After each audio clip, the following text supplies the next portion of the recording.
Acá estamos una vez más aquí reunidos para trabajar las películas a través de la psicología profunda, que es uno de los trabajos que mayor placer me producen. Es una de las cosas que más me gusta hacer, mirar películas por un lado y mirarlas desde esta perspectiva junguiana, perspectiva que nos permite trabajar las películas para nuestro propio rédito, ¿no? Poder mirarnos en los personajes de la película, identificarnos y encontrarnos en ellos a través de esta ley del espejo, ¿no? ¿Qué es lo que me muestra cada uno de ellos? ¿Qué tengo que encontrar en mí, en cada uno de ellos? Es un trabajo hasta divertido y que nos lleva a un espacio de autoconocimiento muy profundo. Bueno, hola Virgi, que estás ahí. Hoy nos convoca la película Collateral Beauty o Belleza Inesperada. El elenco de la película realmente llama mucho la atención y por lo tanto dan muchas ganas de ver la película. Así es como yo llegué a elegirla, ¿no? No por el elenco, sino por el contenido, pero bueno, tiene un elenco abundantemente interesante. Edward Norton, William Smith como principal protagonista, Winless, en fin, saben que yo muy cinéfila, pero que no pasa por el conocimiento ni de artistas ni de directores. El director es David Frankel, me imagino que es un buen director, porque la película, más allá de que la mitad de la crítica dice que es muy mala, la otra mitad dice que es muy buena, mucho más allá de la crítica, para mí tiene una profundidad muy especial, por eso precisamente estoy acá. El tema de la película que a mí me convocó fuertemente es el duelo. Es cómo vivimos un duelo, cómo podemos vivirlo, cómo podemos no vivirlo y las consecuencias que esto tiene. Y la película, de un modo muy creativo, nos muestra esta posibilidad y nos conecta fuertemente con la experiencia del duelo a través de un papá súper exitoso, un CEO exitoso de una empresa de publicidad, dueño de una empresa de publicidad con un amigo íntimo, los dos socios, con la misma cantidad de acciones, hasta que él llega a tener el 60% y su socio el 40%, porque decide comprarle un pedazo de las acciones del socio, que a la vez es su amigo íntimo y su principal amigo. Decía un muy exitoso CEO. La película empieza con la energía muy arriba, con muchísima buena onda. Están celebrando el mejor año de la empresa, un año súper exitoso, y Norton, que es este amigo socio, presenta a Howard como el gurú más exitoso de la avenida Madison en Nueva York, y que lleva adelante este proyecto con todo el ímpetu y la creatividad. Le da la palabra y cuando escuchamos a Howard, el dueño de la empresa, vemos que él hace una arenga a los empleados preguntándolos por qué están allí, por qué se vistieron como se vistieron, por qué comieron lo que comieron antes de venir. Bueno, ¿por qué vinieron? En definitiva vinieron porque si no los echaría, pero la gran pregunta es el por qué, que en realidad este por qué tiene como respuesta los tres pilares filosóficos que para él sostienen no solamente el éxito, sino el quehacer en la vida. Y fundamentalmente el porqué es lo que nos conecta a los seres humanos. Ellos hacen publicidad en esta empresa y la publicidad que hacen tiene como objetivo principal conectar a los seres humanos contándoles para qué sirven los objetos y los materiales que ellos compran a través de la publicidad que ellos hacen, ¿no? O sea, como que le da un sentido profundo a la tarea de publicidad, que es a lo que se dedican. Y estos tres pilares fundamentales son al mismo tiempo, ya desde los griegos para acá, desde la antigüedad, son tres arquetipos fuertes. El primer arquetipo sería el tiempo, cronos para los griegos, el amor, eros, y la muerte, que podríamos denominar la muerte sencillamente, o podríamos hablar de Plutón, del dios Plutón, que es el dios de la transformación, y para eso hay que pasar por una muerte y un renacer, metafóricas, o podríamos hablar también de las parcas. En fin, arquetipos nos sobran para conectarnos con estos tres pilares, que para Howard son los pilares que conectan a los seres humanos entre sí. Todos anhelamos amor, todos deseamos tener más tiempo y todos tememos a la muerte. O podríamos decir que el tiempo no está hecho para ser perdido, sobre todo para dar el amor que sentimos, ya que en cualquier momento podemos partir, podemos morirnos, la muerte puede encontrarnos en cualquier vuelta de la esquina y no tenemos todo el tiempo del mundo entonces para vivir el sentido de ser humanos, que es dar de lo que tenemos. Esto que se mueve en este centro energético y que llamamos pretenciosamente amor. Digo pretenciosamente porque en realidad todavía los humanos no tenemos mucha idea de lo que es el amor incondicional, el amor universal. Estamos tratando de aprender. Entonces,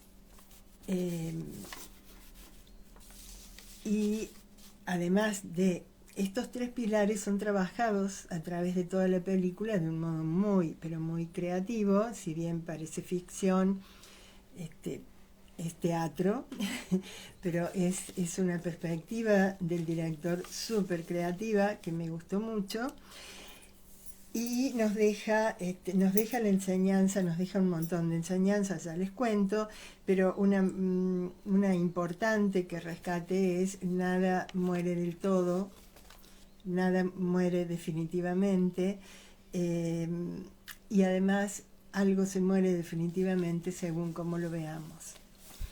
Pero me parece muy importante esto de nada muere definitivamente. Yo siempre digo que si el que parte vive en mi corazón y no lo olvido, está siempre vivo. Porque además se va a convertir, o sea, nos vamos a convertir, si cuando partimos nos convertimos en ancestros de los ancestros y así sucesivamente. Nadie muere del todo. A través del ADN, a través de los genes, a través de la herencia, a través de los legados. Y la enseñanza mayor, por lo menos la metáfora más importante que el director quiso trasladarnos, es: asegúrate de ver la belleza inesperada. Frase muy maravillosa, que está casi al final de la película también y que ya se las iré contando. Bueno, estos tres pilares que Howard en primer arenga a sus empleados en celebración son sus aliados, digamos, los que lo han llevado al éxito, en algún momento se convierten realmente en los tres pilares con los que él intenta rescatarse a sí mismo y terapéuticamente trabajar con ellos de alguna manera, en este caso escribiéndole cartas al amor, al tiempo y a la muerte, pero siente al mismo tiempo que los quiere usar para rescatarse, siente que los tres, especialmente el amor, lo han traicionado. Que estos tres pilares lo han traicionado, entonces 3 años después encontramos al mismo Howard en un estado muy deplorable, con una tristeza infinita, mudo, Y acá me parece importante contarles que cada uno, su socio amigo íntimo y dos personas más que han sido los colaboradores más cercanos de estos dos socios, o sea que 4 personas son los protagonistas, si bien Howard es el protagonista y es sobre el que más se cargan las tintas.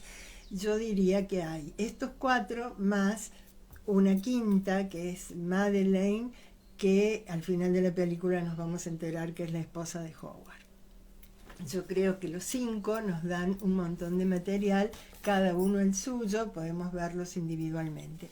Y cada uno de estos pilares, el amor correspondería a Whis, que es el socio, el tiempo correspondería a Clerk, que es una de estas colaboradoras más importantes, y la muerte correspondería a Simon, que es otro de los colaboradores.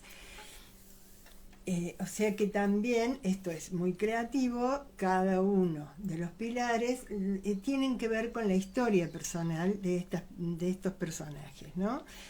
Clerk, Simon y Whis, el socio. Les estaba diciendo que encontramos a este Howard en estado deplorable 3 años después, porque su hija de 6 años ha muerto de un cáncer cerebral raro y difícil, por cierto, con solo 6 años. Parece ser que su hija Olivia era el sentido de su vida, por la que hacía, por la que tenía tanto éxito, porque hacía todo lo que hacía desde un lugar tan creativo, sostenido por estos 3 pilares, y su vida tenía todo el sentido a través de esta hija. Esta hija que era el amor, sin duda, que le esperaba, que veía el amor en su sonrisa, en sus ojos, cada vez que le decía papi.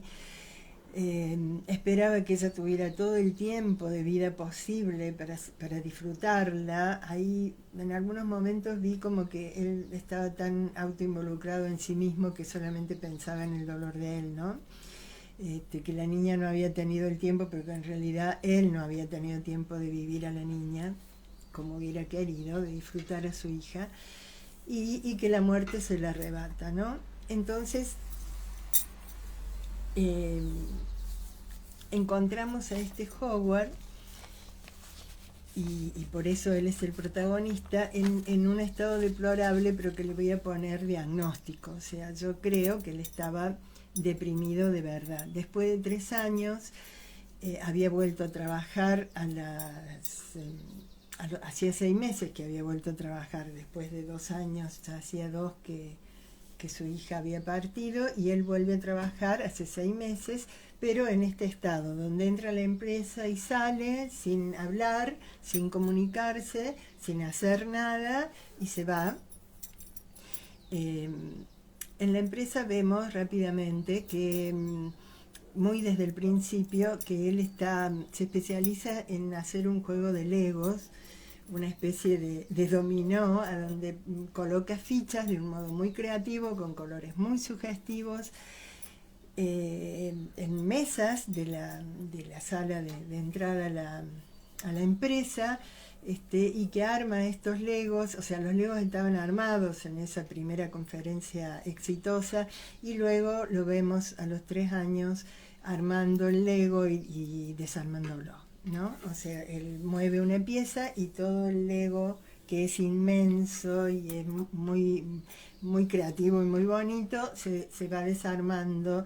Para mí me parece un símbolo muy, muy interesante, ¿no? De cómo la construcción y la destrucción están puestas ahí todo el tiempo, porque en realidad es su propia experiencia. Él había construido una vida maravillosa para él y su hija y su mujer, y de golpe la muerte destruye los sueños, las expectativas, las ilusiones, las fantasías. O sea, destruye lo construido desde él, ¿no? Porque bueno, nada se muere del todo y podemos mirar a la muerte de otra manera. pero esto es lo que le pasa a Howard en la película, y entonces, en vez de vivir los distintos pasos del duelo,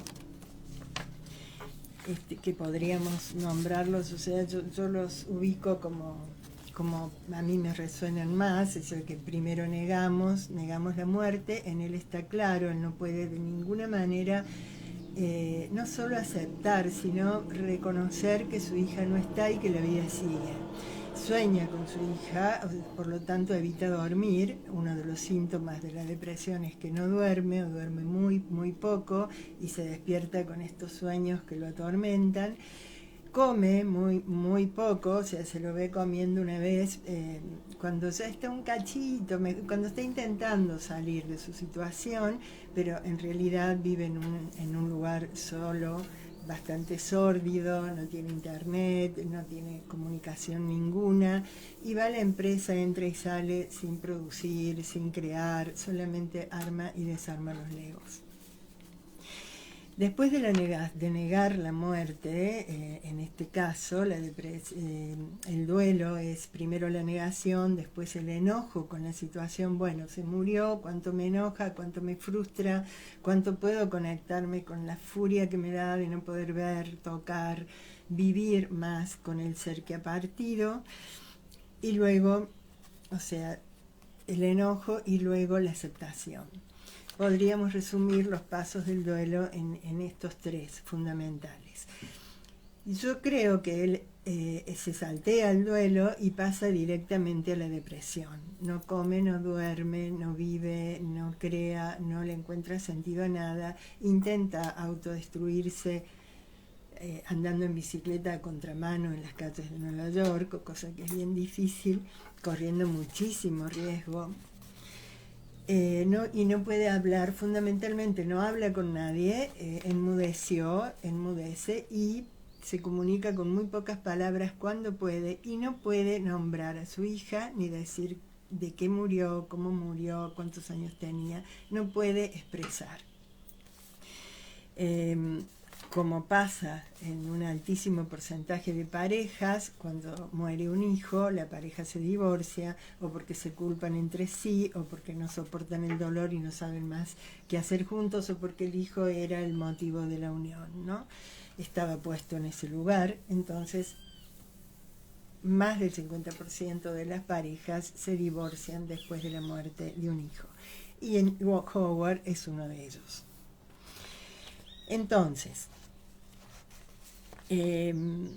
cuando ya no sabe más qué hacer con lo que siente, sin registrar mucho lo que siente porque no se lo permite, está claro que la depresión es evitar absolutamente lo que siento, fundamentalmente el enojo. La depresión es un gran enojo con la vida, y es lo que a Howard le pasa, se enoja con sus tres pilares que son para él el motivo de la vida, ¿no? El amor, la muerte y el tiempo.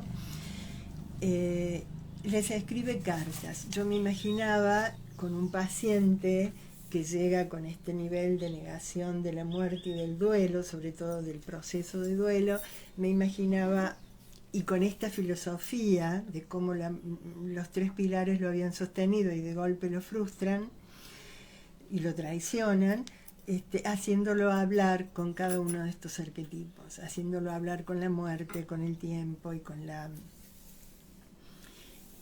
el amor. Y esto es lo que literalmente pasa en la película.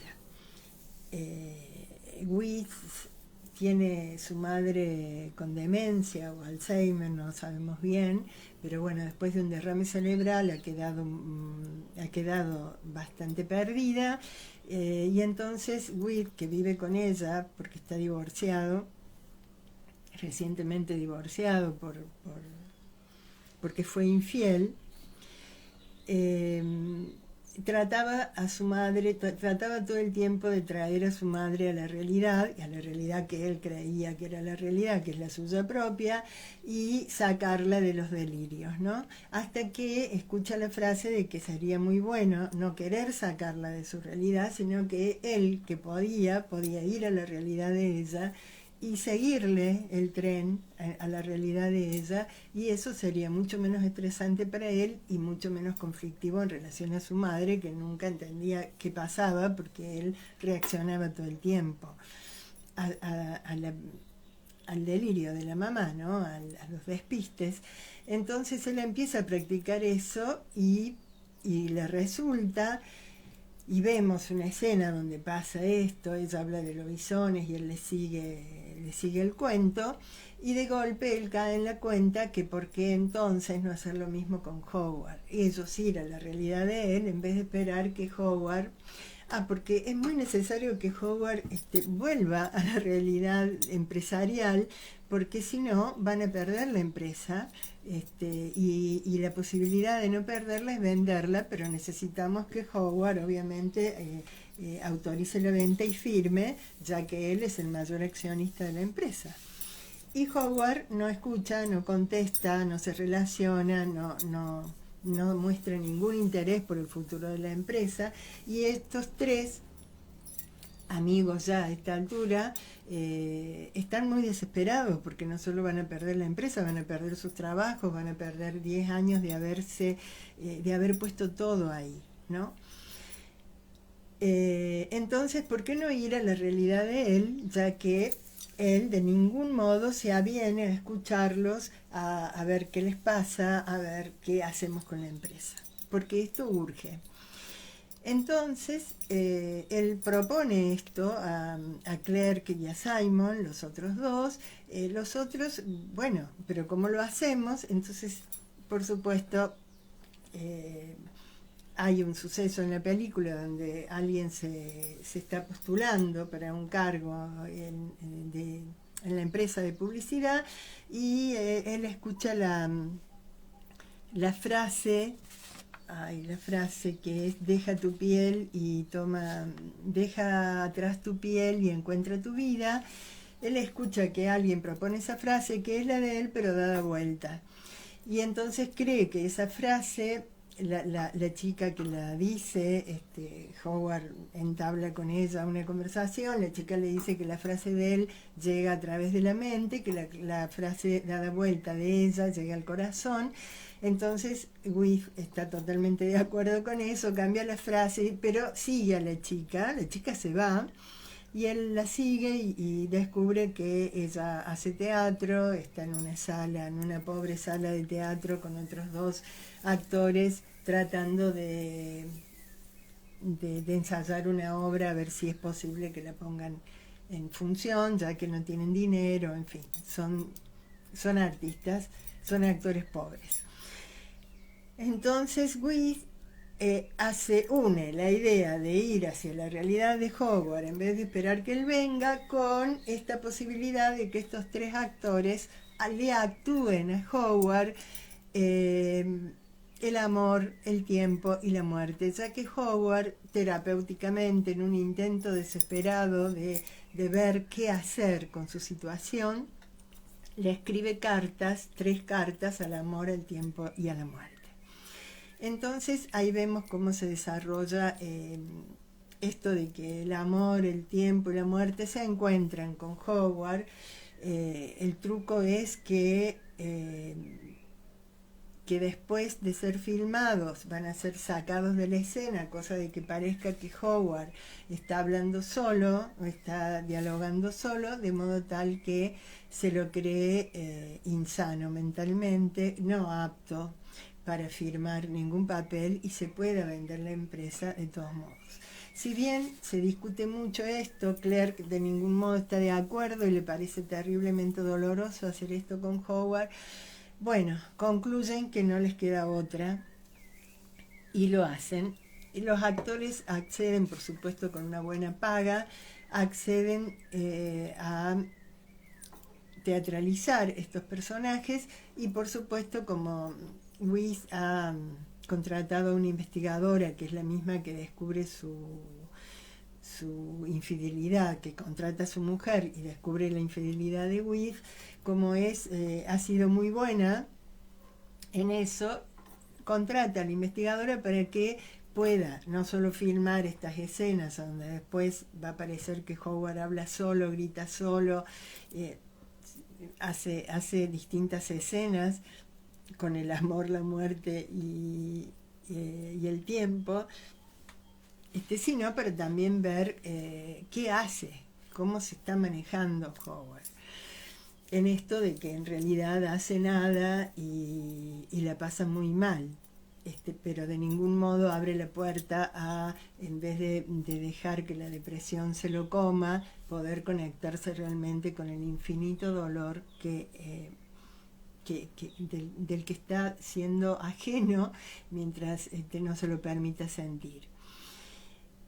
Entonces, bueno, acceden y ahí vemos encuentros muy interesantes, sin antes que estos actores se preparan. El tiempo se prepara con Clerk, porque a Clerk se le está acabando el tiempo de ser madre, y esa es la historia paralela a la que después vuelvo. Entonces es pertinente que el tiempo trabaje con ella. Leen la carta que enviada al tiempo para ver qué cosa hace el tiempo, el actor que hace de tiempo con Howard. El amor le toca a Whis, porque Whis tiene una hija que lo culpa de la infidelidad y no quiere relacionarse con él de ningún modo. Es una niña de 10, 11 años, muy inteligente, muy perspicaz, pero que influenciada por la madre cree que él no merece nada por haber sido infiel, por denigrar la palabra amor. Si bien él subraya que cuando la usa con ella de ningún modo la está denigrando. Entonces el amor le corresponde a Whis y la muerte le corresponde a Simon, quien está gravemente enfermo a punto de morirse y no se lo cuenta a nadie, solamente a la actora que va a hacer de la muerte. Significativamente, ¿no? Se lo cuenta a ella. Entonces trabajan un poco estos personajes y luego salen al encuentro los tres de Howard, que obviamente después de encontrarse con esta gente empieza a dudar de su estado mental y empieza a dudar de que si estos no son alucinaciones. No entiende mucho cómo él puso las cartas en el buzón y ahora las cartas están en manos de estos tres personajes. Pero bueno, la interrelación con cada uno es sumamente rica. La muerte, por ejemplo, él se refiere, le escribe a la muerte diciéndole que es que es como alguien que no puede tomar decisiones, es una subordinada impotente, porque él ha querido hacer un trueque con ella, morir él en lugar de su hija, y ella se negó a hacer el trueque. Le dice que ella causa mucho dolor e inspira muchísimo miedo, pero para él es solo un tigre de papel, porque no pudo vérselas con él para que él partiera en vez de su hija.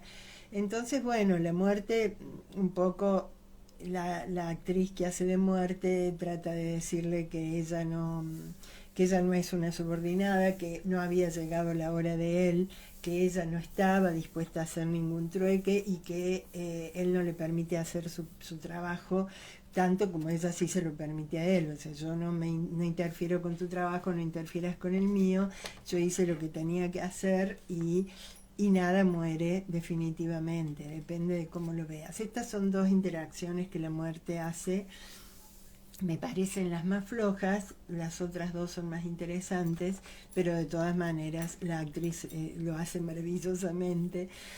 Y Howard queda sumamente impactado, porque además conocen el contenido de las cartas, ¿no? El tiempo, bueno, el tiempo es un chico joven, bastante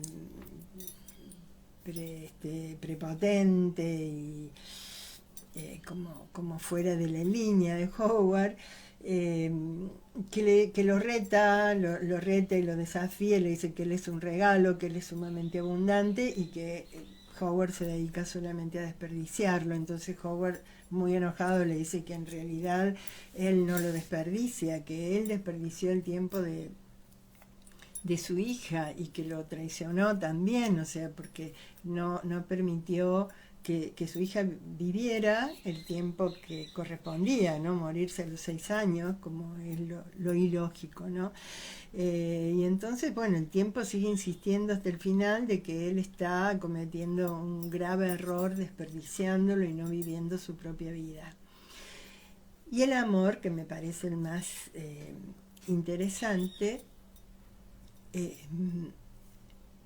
el amor, la carta dirigida al amor decía solamente: querido amor, adiós. Entonces el amor con ese contenido, bueno, lo más importante que le dice en la segunda comunicación es: no puedes vivir sin amor, haz lo imposible por volver a encontrarte con el amor. Él dice que es el pilar que más lo ha traicionado porque eh, porque él veía el amor todo el tiempo, vivía desde ahí, lo disfrutaba plenamente en los ojos de su hija, en la sonrisa de su hija, cada vez que su hija se dirigía a él como papi, y entonces el amor le dice que sí, que realmente estaba ahí, de verdad estaba en todos esos gestos de su hija y en el corazón de su hija, pero que también ahora él está presente en el dolor de él, en el inmenso dolor de él, y que además está presente en todo, que es la trama de la vida, es la misma trama de la vida, el amor. Entonces esta interacción me parece la más rica, la más jugosa, el personaje del amor, en la actriz que lo hace está muy bien elegida también.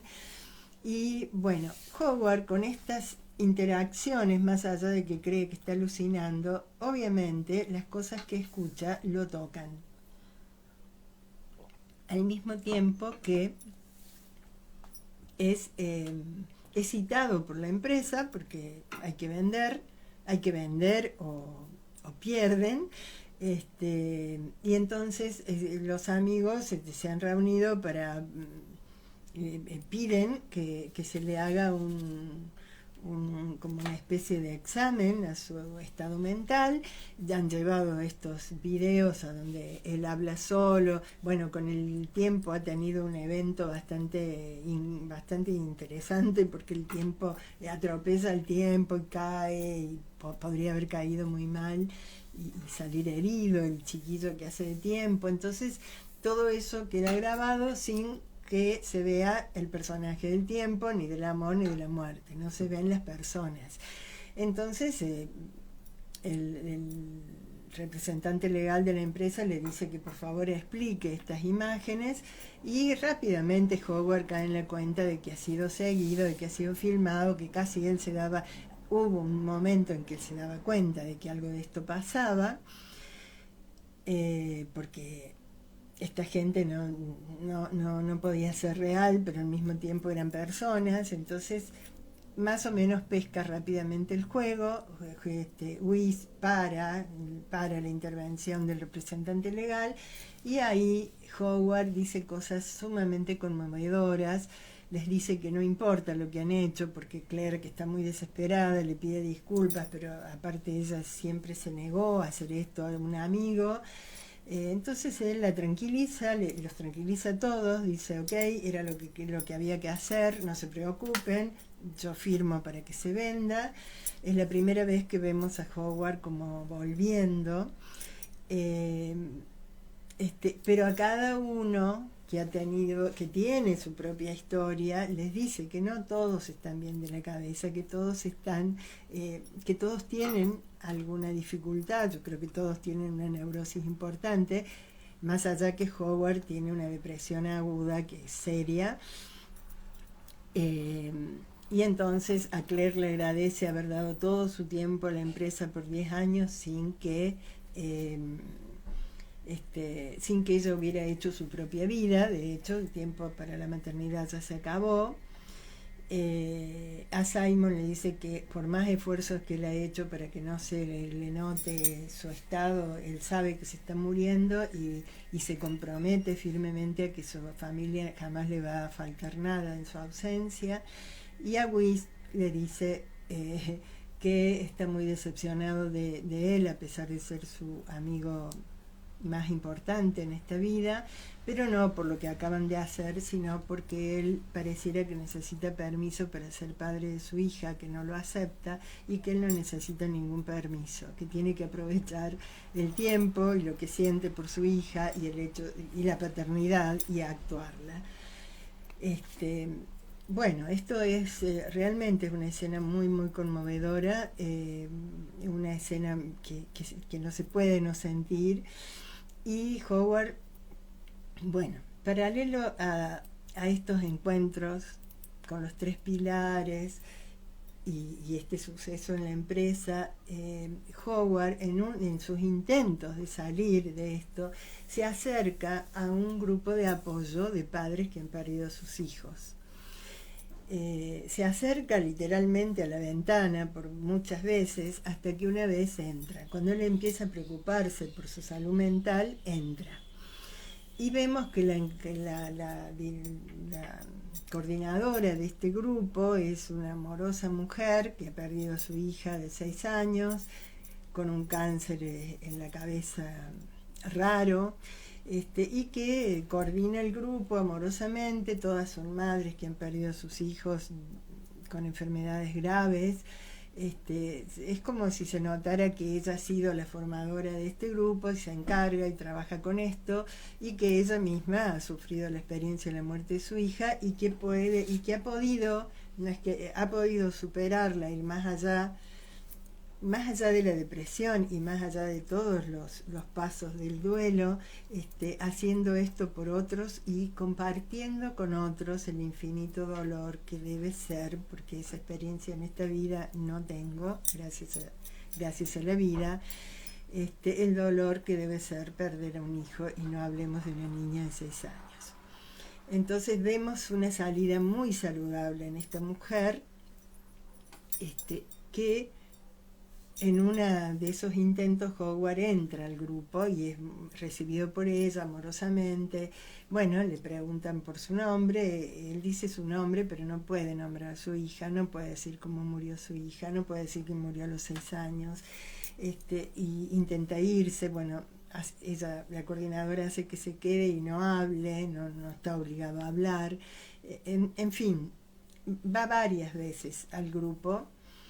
Y escuchamos historias de madres que han perdido a sus hijos muy fuertes y él también las escucha. Entonces todo esto alimenta esta lucecita que se le va prendiendo a Howard para volver a la vida. Al final de la película nos enteramos de que Madeleine, la coordinadora del grupo de apoyo, es su ex mujer, que cuando firman el divorcio él le da una hermosa tarjeta que dice: ojalá podamos ser desconocidos otra vez, podamos volver a ser desconocidos.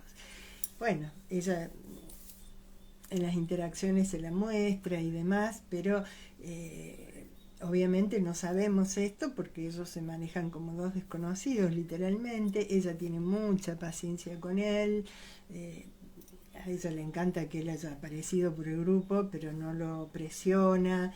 No sabemos hasta el final que, siendo Nochebuena, yo no me di cuenta que en las primeras veces que la vi no asocié con las fechas, pero después dije: oye, justamente ahora elegí la película, qué bueno, porque tiene todo un espíritu de renovación y transformación, que es literalmente el espíritu de estas fechas, aunque ya esté perdido para la mayoría. Eso es lo que necesitamos recuperar también, el espíritu de la natividad, que es el espíritu del renacer, amor, tiempo y muerte, todo al mismo tiempo. Entonces, el final con Madeleine, bueno, la noche de Nochebuena él va y golpea la casa de Madeleine, la puerta de la casa, él entra a la que era su casa, vuelve a ver todo, ve cosas de su hija, por supuesto un cuadrito donde dice: la mejor mamá del mundo, y ella estaba viendo un video donde él estaba bailando con su hija. Bueno, se lo hace ver, vuelve a darle la tarjeta de ojalá fuéramos nuevamente desconocidos, y él por primera vez puede nombrar a su hija, decir de que murió y cuántos años tenía, y ella puede contenerlo con un abrazo infinito y bueno, lloran juntos y hay ahí como un renacer literal de Howard. ¿Por qué? Porque puede conectarse con el infinito dolor por la pérdida de su hija. Recién a los 3 años, nunca es tarde. Para volver al centro de uno mismo, nunca es tarde. Para ser quien soy, nunca es tarde. Bien, podríamos terminar acá, pero quisiera decir alguna cosa en relación a los otros personajes que también son muy entrañables, porque Simon, que no le había dicho a nadie que estaba por morirse, le cuenta a su mujer, que ya sabía, por cierto, porque él tenía un mieloma en los huesos, que había aparecido a los 16 años, se le había ido y había vuelto a los 25 y ahora tendría 50 y estaba muriéndose, ya irrecuperable. Entonces le puede decir a su mujer para que ella tenga la posibilidad de prepararse y despedirse, y además como la empresa se vende, él no la va a dejar más en la calle. Y Howard ha hecho la promesa y en Howard confían absolutamente porque sin duda nos presentan un buen hombre, sin el muy, un buen hombre, ¿no? Entonces, la relación de Simon con la muerte, la actora que hace de muerte, es muy profunda, porque bueno, termina diciéndoselo a su mujer por sugerencia de la muerte, contándole ella lo importante que es, que él estaba negando la posibilidad de despedirse y que eso era puro egoísmo, ¿no? Entonces ahí el desarrollo de la historia de Simon también es entrañable, y Claire, que ha perdido la posibilidad de ser madre por la edad, en relación con el tiempo, con este chiquillo rebelde que le cuenta que el que hizo de su padre fue un adicto que le regaló El Mundo Feliz de Hadley y eso le cambió la vida, y que la que hizo de madre era una loca que le contaba maravillosas historias. Diciéndole con esto que le hizo una frase muy, muy profunda, que es los hijos no tienen solo que salir de ti, los hijos te atraviesan. La mayoría de nosotras sabemos de qué hablan, ¿no? Entonces, bueno, obviamente que Claire, que ya había decidido no apelar a la inseminación y no tener hijos, se queda pensando en esto y es muy importante para ella, ¿no? Los hijos no tienen por qué salir de ti, le dice el chiquillo, que hace de tiempo. Y eso también es y Howard también le agradece a ella toda la vida puesta ahí sin haber hecho su propia vida, ¿no? Y la historia de Whit, que su hija lo rechaza y él no sabe qué hacer y se llena de impotencia y también de dolor, a través de Howard y a través del amor, porque Whit todo el tiempo está coqueteando con el amor, que es la actriz que le pasa la primera frase, deja tu piel y encuentra tu vida. Está coqueteando con ella, podríamos decir que también ahí él está reconectando con el amor, pero bueno, el coqueteo es bastante burdo, en realidad él recupera el vínculo con su hija. Y consigue que la niña misma le diga, bueno, mañana salgo a tal hora para que él la esté esperando, ¿no? Entonces estas historias paralelas también hacen a la cuestión del tiempo, el amor y la muerte.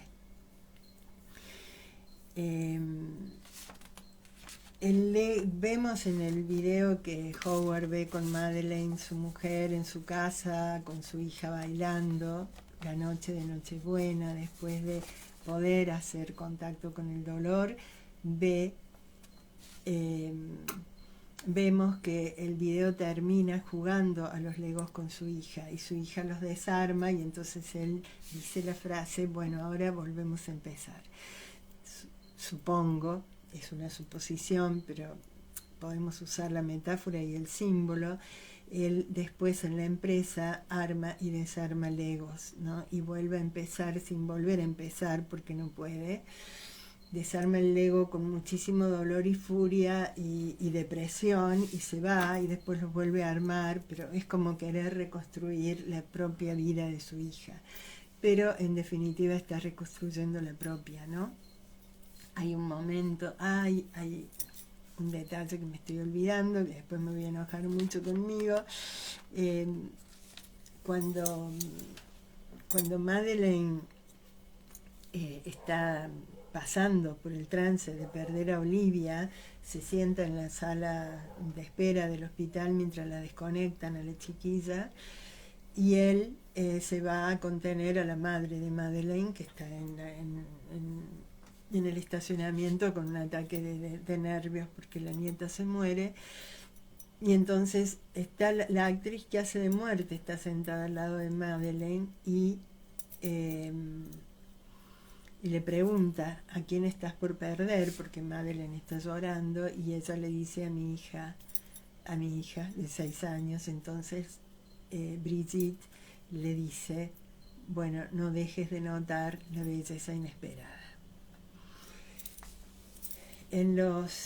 Que esta ha sido para mí la metáfora como enseñanza que el director nos ha querido dejar. Yo espero que el director no haya pensado demasiado la película, porque es realmente muy entrañable, y si la pensó mucho es pura idea, ¿no? Pero yo no la viví así, yo la sentí realmente. Bueno, no dejes de notar la belleza inesperada. Howard se revela mucho contra esa frase cuando Madeleine se la cuenta en uno de esos encuentros a la salida del grupo de apoyo, porque dice, no hay belleza en esto, y no hay belleza inesperada en nada, no hay belleza inesperada en la vida. Y entonces Madeleine le dice que ella ha podido tocar la experiencia de la belleza inesperada porque se ha sentido llorando a gritos, no por Olivia, no por la muerte de su hija, sino por la conexión con el todo que esta posibilidad le ha dado, ¿no? Por la apertura infinita que ella ha podido tener, sintiendo que es parte del todo. Ay, no quiero...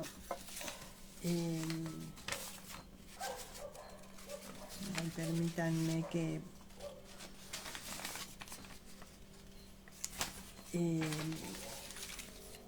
y Howard no tiene mucha recepción de esto, ¿no? Bueno, tuviste esa experiencia, bien, gracias por contármelo, pero él no puede sentir eso, ¿no? Entonces ella dice que no tiene ninguna importancia que no lo sienta, pero para ella eso ha sido encontrarse con la belleza inesperada, la gran apertura, que sabemos que un dolor muy grande, como experiencia de vida, nos abre infinitamente al todo si somos capaces de sentirlo, o nos cierra, como en el caso de Howard, que no solamente estaba cerrado, sino que también había caído en una depresión que podía llevarlo a su propia muerte, por decisión, como sabemos que la depresión a veces lleva a la gente. Entonces, bueno, esto de la belleza inesperada me parece un aditivo que le suma absolutamente a la película. Y ahora sí, cerraría, porque si no voy a abundar en más de lo mismo. La aceptación del dolor nos abre a la belleza inesperada, a la conexión con la totalidad, a la conexión con el ser como un fractal del todo. Cada uno de nosotros somos un fractal del todo. A reconocer, nos abre a reconocer que el hilo que teje la trama de la vida es el amor.